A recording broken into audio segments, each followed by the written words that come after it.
राजनीति से काम तक,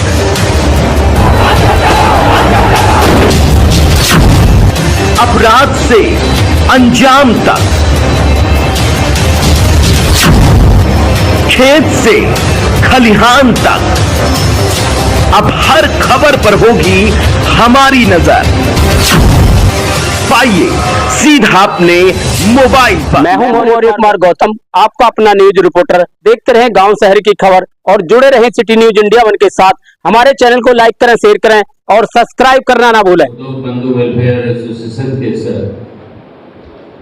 सम्मानित मंच पर माननीय अध्यक्ष श्री सुशील गुप्ता जी,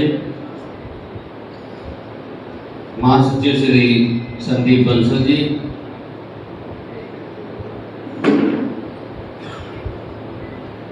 न्यून बेवरेज श्री अमित चौधरी जी, उपाध्यक्ष संजय पांडे जी,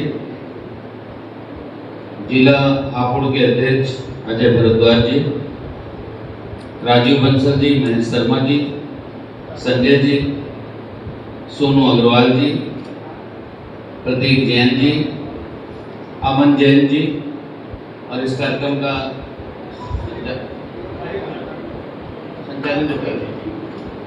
संचालन कर रहे हैं सम्मानित भरद्वाज जी,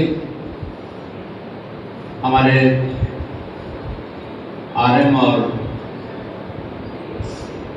सलील यादव जी सहित यहाँ पर उपस्थित युवाओं की बड़ी संख्या यहाँ पर है। सबसे कम उम्र के यहाँ पर उद्यमी हैं।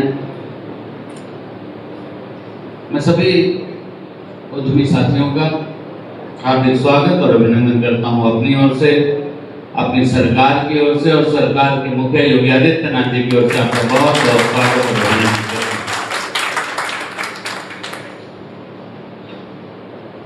आप सब ने अपनी बातें रखने का प्रयास किया, माननीय अध्यक्ष जी ने, और इस कार्यक्रम का जो बहुत कुशल संचालन कर रहे हैं भरद्वाज जी ने, हर आदमी का स्वागत कराने के बाद आपकी दुख, आपकी तकलीफ, आपकी पीड़ा को उन्होंने रखने का काम किया। एक स्वागत हुआ, फिर वो स्वागत के बीच में ही आपकी समस्या को उन्होंने उठाने का काम किया।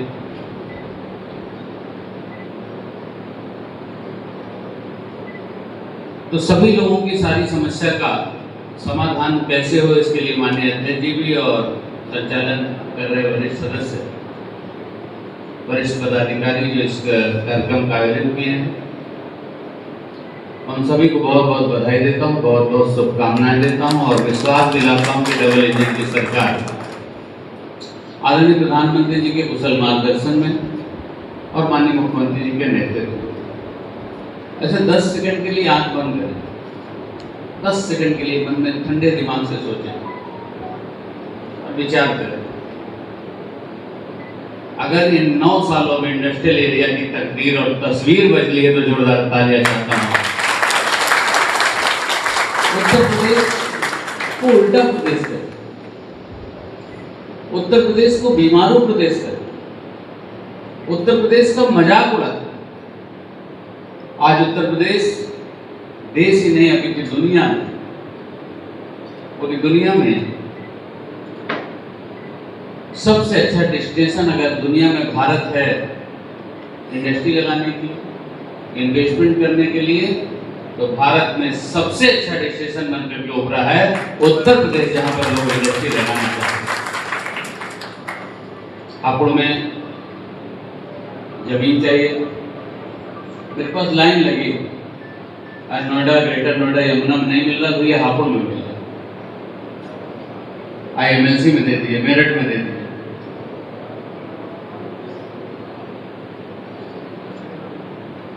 और यूपी सीडा जब से बना तब से इस तरह के विकास कार्य नहीं हुए। अभी हमने कल या परसों यूपी सीडा के CEO, इन्वेस्ट यूपी के CEO, उनको बुला करके हमने कहा कि जैसे हम दूर से देखते हैं दिखता है स्टेट बैंक है ऐसा, हम दूर से देखते हैं तो आईसीआई बैंक दिखता है, लगता है आईसीआई बैंक है, उसके कलर से, उसकी स्कीम से।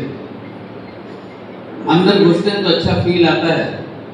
एकदम उसी तरह से हमारे उत्तर प्रदेश में सभी आरएम दफ्तर होने चाहिए, आरएम ऑफिस ऐसे होने चाहिए कि वहाँ पर ऐसी व्यवस्था दिखे, सुंदर दिखे।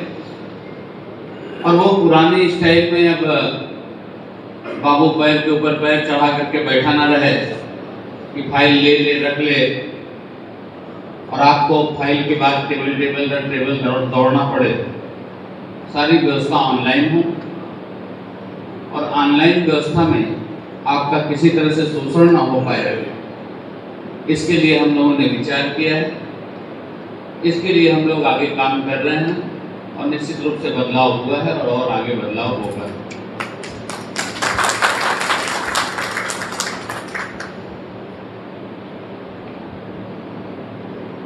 यूपीसीडा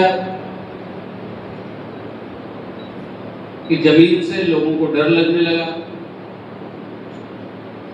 किसी की सिक यूनिट अगर आपने खरीद ली, बैंक से ऑप्शन में खरीद ली, और खरीदने के बाद जब आप कहे कि भैया हमारी रजिस्ट्री हो गई, तो यूपीसीडा कह रहा भागो यहाँ से, हमसे इससे रजिस्ट्री मतलब नहीं, हमारा इतना बकाया है,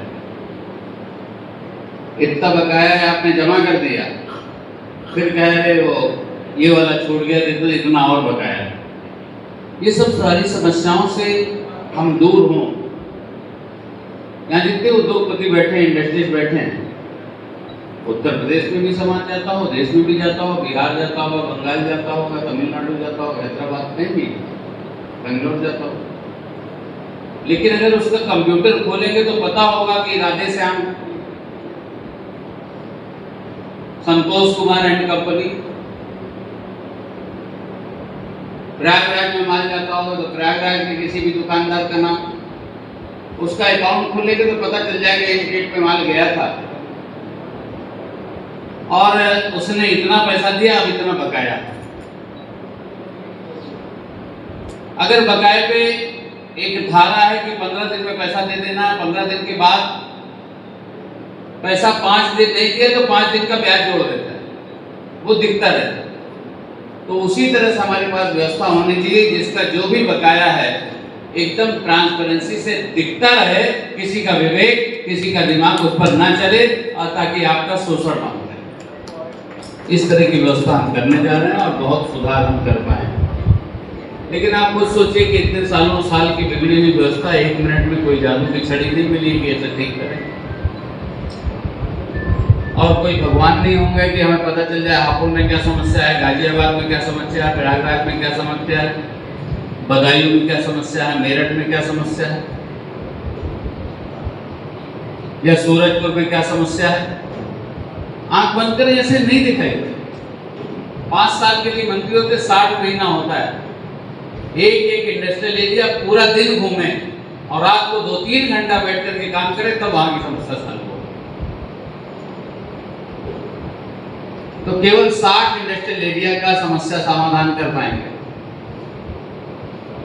लेकिन फिर भी सभी ऑफिसर को लगा करके बातचीत करके हमने उस परिस्थिति पे काबू पाया है कि पहले आपने जमीन खरीद ली, रजिस्ट्री करा लिए, और जैसे ही सोचे कि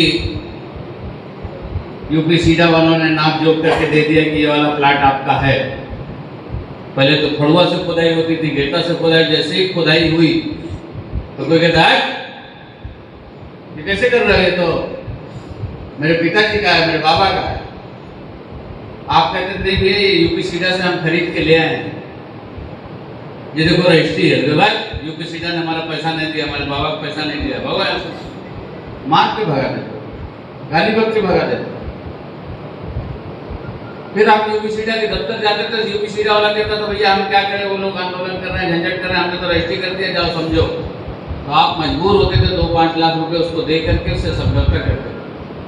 जब ये समझौता करके आगे बढ़े, जेसीबी लगाए, गड्ढा खोद लिए, फड़ुए से गड्ढा खोद लिए, और बाउंड्री की बात आई तो कोई आता था ईटा तो हमारे यहाँ से आए, रेती बजरी तो हमारे यहाँ से आएगी, सीमेंट हमारे यहाँ से। अब आप स्वतंत्र है, आप चाहे जहां से सीमेंट खरीदिए, जहां 2 रुपए सस्ता मिल रहा है वहां से खरीदिए, जहां गिट्टी सस्ता मिल रहा है वहां से खरीदिए, जहां बजरी सस्ता मिल रहा है वहां से खरीदिए, और जहां से रेती सस्ता मिल रहा है वहां से खरीदिए, जहां सीमेंट और ईंट सस्ता मिल रहा है वहां से खरीदिए। आपको कोई बंदिश नहीं है, आप आजादी से जो भी चाहे वो खरीद सकते हैं, बनवा सकते हैं। तो लाइन ऑर्डर इतनी बड़ी समस्या थी और आप सब महसूस कर रहे हैं, कुछ गुंडे दूर चले गए हैं, कुछ बहुत दूर चले गए हैं जहां से आना असंभव है। ये सब अगर ठंडे महीने में अच्छे से सोचें तो हम इंडस्ट्रीज के लिए वो बहुत बड़ा फायदा होगा। हमने हमारे अधिकारियों को बुला करके जैसे ही विभाग हमें मिला, हमने कहा सुनो जी, अब पुराना जमाना चला गया। पुराने ज़माने में बजाज सुपर स्कूटर लेने जाओ, आप लोग को नहीं पता हो, ये भरद्वाज जी को पता होगा, शायद अध्यक्ष जी को पता होगा, जो सीनियर लोग हैं उनको पता होगा। बजाज सुपर स्कूटर 500 रुपये दे के बुक होती, प्रिया स्कूटर 500 रुपये दे के बुक होती थी। 10, 15 साल, 12 साल बाद नंबर आता, तो जब नंबर आ जाता तो कहते 10,000 ब्लैक ले लो हमको दे दो, 12,000, 15,000 ब्लैक ले लो हमको दे दो। तो स्कूटर और मोटरसाइकिल भी ब्लैक में मिली। अब वो जमाना चला गया। अब अभी मर्सिडीज के शोरूम में चले जाओ, BMW के शोरूम में चले जाओ,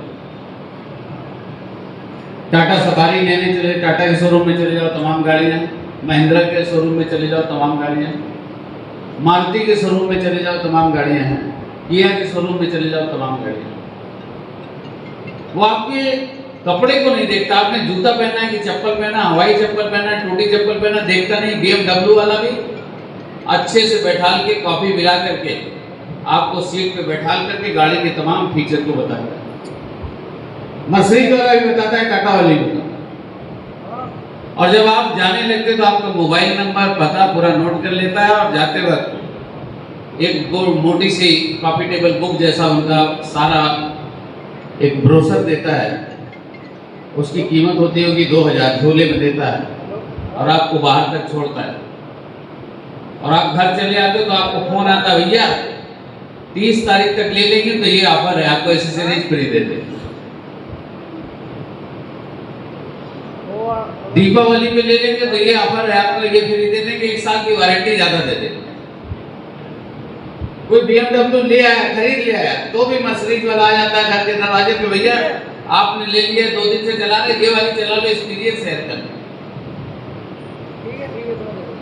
उसी तरह से बदलाव हमें करना है। अगर कोई इंडस्ट्रीज हमारे यहाँ आ गया इंडस्ट्री लगाने के लिए, उसने क्वेरी भी करी, इंक्वायरी भी करी है, तो जब तक उसकी इंडस्ट्री लग ना जाए उसके हैंड होल्डिंग करके हमें इंडस्ट्री लगाने का काम। अब पुराने जमाने जैसा नहीं है कि बस हम बैठे हैं टेबल पे, जो हमारे यहाँ आया तो हम उसके साथ जाकर उसको प्लाट दिखाएं, ये वाला प्लाट ले लीजिए, इसके ये फायदे हैं, और गवर्नमेंट की ये स्कीम है, इस स्कीम में आएंगे तो ये मिलेगा, इस स्कीम में आएंगे तो ये मिलेगा। इस तरह से इन्वेस्ट यूपी की साइड पर आप चले जाएंगे, आप FDI ला रहे हैं, 100 करोड़ की FDI ला रहे हैं, और अगर आपका प्लांट 150-200 करोड़ में लग रहा है तो 100 करोड़ की जमीन ले रहे हैं तो 75 करोड़ रुपए आज ही आपको फ्रंट लैंड सब्सिडी मिल जाए। ऐसी तमाम स्कीमें, तमाम चीजें आपको बताने का काम कर रहे हैं। यहाँ उद्योग बंधु के हमारे सभी साथी हैं, हमारे भाई हैं। मैं उत्तर प्रदेश सरकार की ओर से बहुत बहुत स्वागत अभिनंदन करता हूँ, माननीय प्रधानमंत्री जी की ओर से। आप देखिए मिडिल ईस्ट में किस तरह से लड़ाई झगड़ा मारपीट चल रही, खून कत्ल, कब कहाँ बम गिर जाए। हम यहाँ बैठ कर के कितने अच्छे से मीटिंग कर रहे हैं, वहाँ डर के साए में जी रहे, कहाँ मिसाइल गिर जाए, कहाँ बम गिर जाए। इस डर और साए के बीच में भी पिछले मंथ में आपने देखा एशिया का सबसे बड़ा एयरपोर्ट, जेवर एयरपोर्ट लोकार्पण करने का काम आदरणीय प्रधानमंत्री जी करते हैं। ये भारत की खूबसूरती। मेरठ से लेके प्रयागराज तक गंगा एक्सप्रेस है, और गंगा एक्सप्रेसवे के किनारे जो भी मेजर शहर है वहां पर भी इंडस्ट्रियल एरिया बना रहे। 36,000 करोड़ रुपए की लागत से गंगा एक्सप्रेसवे बना दिए। ये बदली हुई तकदीर और तस्वीर है उत्तर प्रदेश की, जो डबल इंजन की सरकार में संभव हो पाया। मैं आदरणीय प्रधानमंत्री श्री नरेंद्र मोदी जी की ओर से आपका बहुत बहुत स्वागत और अभिनंदन करता हूँ। इस देश के यशस्वी गृह मंत्री आदरणीय अमित शाह जी की ओर से आपका बहुत बहुत स्वागत और अभिनंदन करता हूँ। और आप सब इंडस्ट्रिस्ट हैं, मेरे भाई हैं, हम लोग खुद भी इंडस्ट्री चलाने वाले इंडस्ट्रिस्ट हैं। आप बच्चे देखते हैं कंपनी को, सभी इंडस्ट्रीज और समाज के लोगों से, व्यापारी भाइयों से ये कहना चाहता हूँ कि जहाँ भी गांव है वहाँ बाजार है, और बाजार है तो व्यापारी ने कोई राशन पानी किराने की दुकान लगा रहा है, कोई की छोटी सी कोई फैक्ट्री है, नमकीन की फैक्ट्री है, किसी की मिठाई की दुकान है, या किसी का कोई भी कूलर बनाने की फैक्ट्री है, या जिस तरह से जो भी फैक्ट्रियां हैं, निश्चित रूप से हमारे देश के योगदान के लिए, देश को बढ़ने के लिए, देश की तरक्की के लिए सबका अपना अपना योगदान है। हम सब लोगों ने एक संस्था का निर्माण किया। जब भी मुझे व्यापारी वर्ग मिलते हैं उनसे बताना चाहता हूँ, भगवान न करे किसी इंडस्ट्रीज, किसी व्यापारी के यहाँ दुख मुसीबत आ जाए, भगवान न करे किसी तरह की परेशानी आ जाए। अगर आपको लगता है कोई दुकानदार ऐसा है जिसके घर पे लूट हो गई, डकैती हो गई, या उसकी हत्या हो गई, या एक्सीडेंट में उसकी डेथ, बच्चे छोटे हैं, पढ़ाई के संसाधन नहीं है, अब उस जो पता कमाने वाला व्यक्ति था उसकी डेथ हो गई, तो उसकी वाइफ को 10,000 रुपये महीना, जब तक वो जिंदा है, जब तक हम जिंदा है, 10,000 रुपये महीना आता रहेगा। इस तरह से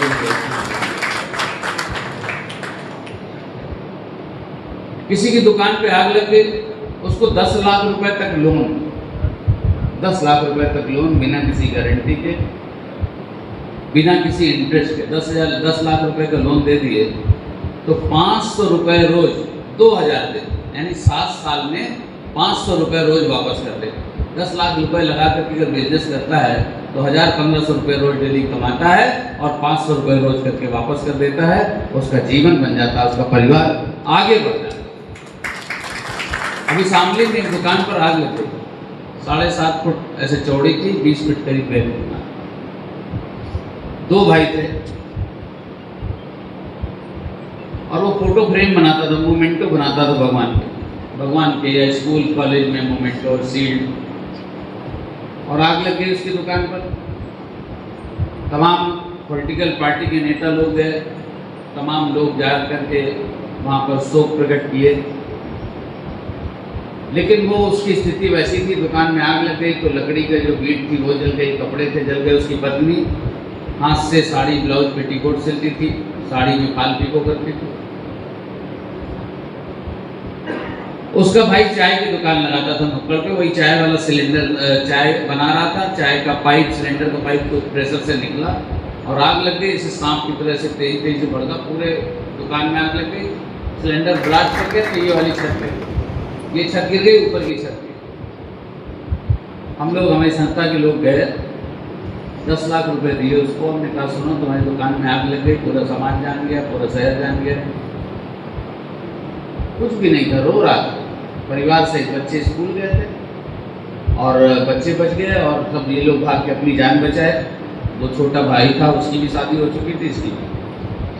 हम लोग गए, 10 लाख रुपए दिए। हमने कहा बेटा 1 लाख रुपए में तुम स्लैब डलवा लेना, प्लास्टर ना हो कोई बात नहीं, व्हाइट सीमेंट से पुताई करा लेना और थोड़ा मोड़ा फर्नीचर बनवा लेना। केवल 1 लाख रुपए। सोफा मत खरीदना, प्लास्टिक की गद्दी वाली कुर्सी खरीद लेना। तुम्हारे रिश्ते नाते वालों को पता चला आग लग गई, समाज के लोगों को पता चल गया, शहर के लोगों को पता चल गया आग लग गई, तो जरूरी नहीं है कि अभी हमें फर्नीचर और सोफा खरीदना। सारा पैसा धंधे में लगाओ और उस पैसे को बिजनेस में लगाया। जो हाथ से रंगा से घिसता था मशीन, उसको एक ऑटोमेटिक मशीन में मिल गई। ऐसे लकड़ी लगाता है, खूबसूरत सी वीट बन जाती है। जैसे हम लोग ट्रिमिंग नहीं कराते, बाल से कलम वलम बनाते हैं, दाढ़ी सेट करते हैं, वैसे ट्रिमिंग मिल गई। ऐसे पेंसिल से सेट करके फोटो फ्रेम को ऐसे करता तो फिनिशिंग बहुत अच्छी होती। हाथ से सिलाई मशीन करती तो उसको मोटराइज सिंगर की मशीन मिल गई, उसमें कढ़ाई बुनाई भी हो जाती है, सिलाई भी हो जाती है। और मोटराइज है, हाथ से चलाते हाथ थक जाता है, वो बिजली से चल रही है ऑटोमेटिक। और जो वो चूल्हा और छोटा सिलेंडर रखा था उसको कमर्शियल सिलेंडर और कमर्शियल भट्टी दिलाती है। जो चाय आधे घंटे में एक भगोना उबालता था वो 15 मिनट में उबलने लगी, उसकी चाय भी बहुत बिकने लगी। वही समाज, वही दुकान, वही मार्केट में लोग उसको घृणा से देख रहे थे। जैसे ही हमने 10 लाख रुपया दिया, सामने वाले ने कहा जब तक तुम्हारी दुकान बन रही हमारे यहाँ दुकान खोलो। ये सामूहिक शक्ति है, ये समाज की शक्ति, समाज ने इकट्ठा कर सकती। उसने कहा तब तक हमारे यहाँ तुम दुकान खोल लो, और उसको 10 लाख देकर के आए। आज वो बड़े खुशी खुशी कहता है, नंदी भैया 2000 कमाए हैं 1000 वापस, 3000 कमाए हैं 1500 वापस। इस तरह से पैसे वापस कर रहा है। 7 साल के लिए दिए थे, 2 ही साल में 1.5 साल में वापस कर रहा। अभी एक आदमी सब्जी का ठेला लगाता था, कुछ पैसा ब्याज पे ले लिया था, 10% ब्याज पे, 20,000 2,000 रुपये महीना ब्याज दे रहा था।